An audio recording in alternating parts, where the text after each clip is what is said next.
200 years ago, after the fall of Napoleon, Europe's major powers, Britain, Prussia, Austria and Russia, created the Concert of Europe.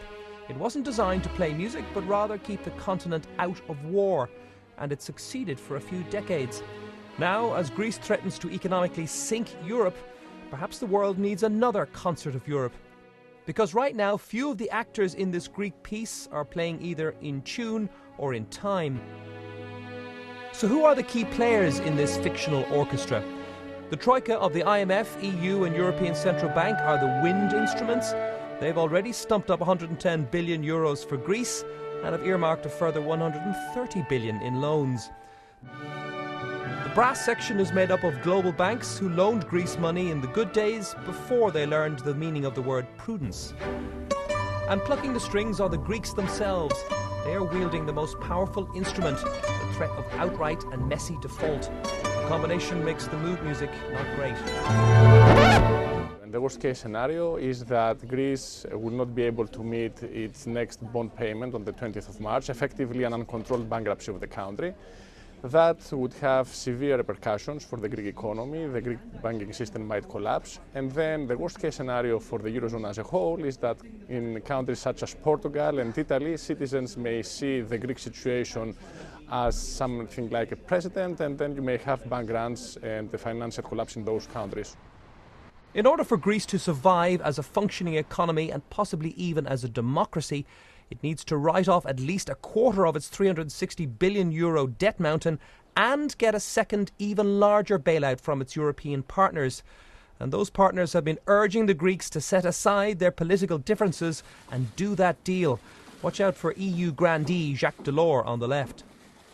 I think all Europe has now the eyes in Athens. We are in a very decisive moment regarding the future of Greece and the future of the euro. We want Greece in the euro. I want to make this message clear, urging the political leadership of different political parties in Greece to work together for what I believe is a better future for that country that we very much respect and that we want to keep in our union and in the euro area, of course. Even if they manage to get all players in tune and Greece gets its second bailout and a 100 billion euro write-down, many people will ask whether that sets a very dangerous precedent. If you allow one country to default within the Eurozone, why not others? Why not Italy? Why not Ireland? Why not Portugal? Portugal's cost of borrowing, or yield, has risen by almost 150% over the past year as investors fear that Lisbon may follow Athens into a default spiral. Well, you can understand why European leaders actually want to draw a line around Greece and say this is quite specific to Greece and no other application would be justified for any other country. But it's a fundamentally incorrect conclusion. And I think it is absolutely the case that Portugal, possibly even Ireland, would benefit and might demand actually some renegotiation of their debt, particularly once the Greeks have been seen to receive favourable treatment. It would be quite natural for a lot of Portuguese politicians, for example, or citizens to say, well, what about us? Do you think, George, that the immediate risk of messy and uncontrolled default by Greece has waned in recent weeks? Certainly the activities of the European Central Bank in washing the European banking system with copious amounts of liquidity, which hasn't ended because there'll be another 3-year liquidity provision at the end of this month.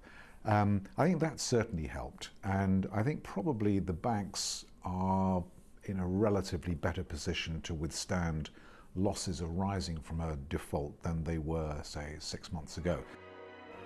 Having been out of step with European colleagues over the past 2 years, Greek politicians are on the verge of putting pen to paper on a deal, one which could consign their own populace to a decade of economic pain, but keep them within the safety blanket of the Eurozone.